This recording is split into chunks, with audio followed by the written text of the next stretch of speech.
Hi hello നമസ്കാരം. ഞാൻ നിങ്ങളുടെ സ്വന്തം ജാനു. അപ്പൊ ഞാൻ ഇന്നത്തെ ഒരു ടോപ്പിക് എന്താന്ന് വെച്ചാല് ഡിപ്രഷനാണ് കേട്ടോ. കാരണം ഞാൻ ആ ഘട്ടത്തിലൂടെയൊക്കെ കടന്നു പോയിട്ടുള്ള ഒരു വ്യക്തിയാണ്, കടന്നു പോയിക്കൊണ്ടിരിക്കുന്നു. അപ്പോ എന്നെ കണ്ട ഒരു ഡിപ്രഷനൊക്കെ അനുഭവിക്കുന്ന ഒരാളായിട്ട് തോന്നുന്നു. അതാണ് ഞാൻ പറഞ്ഞു വരുന്നത്.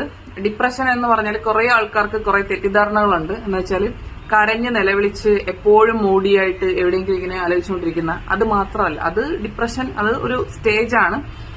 ഡിപ്രഷൻ ഉള്ള ആൾക്കാരെ ഒരിക്കലും നമുക്ക് ഐഡന്റിഫൈ ചെയ്യാൻ പറ്റില്ല. അവര് വളരെ ഹാപ്പി ആയിട്ട് വളരെ എൻജോയ് ചെയ്ത്, അതായത് എന്താണ്, ക്രൗഡിന്റെ മുന്നിൽ, മറ്റുള്ള പബ്ലിക്കിന്റെ മുന്നിൽ അങ്ങനെ അവർക്ക് നടക്കാൻ പറ്റുള്ളൂ. അല്ലാതെ അതൊരു മാനസിക രോഗമായിട്ട് ഭ്രാന്തിയായിട്ട് ചങ്ങലക്കിട്ട് അതൊന്നും അല്ല.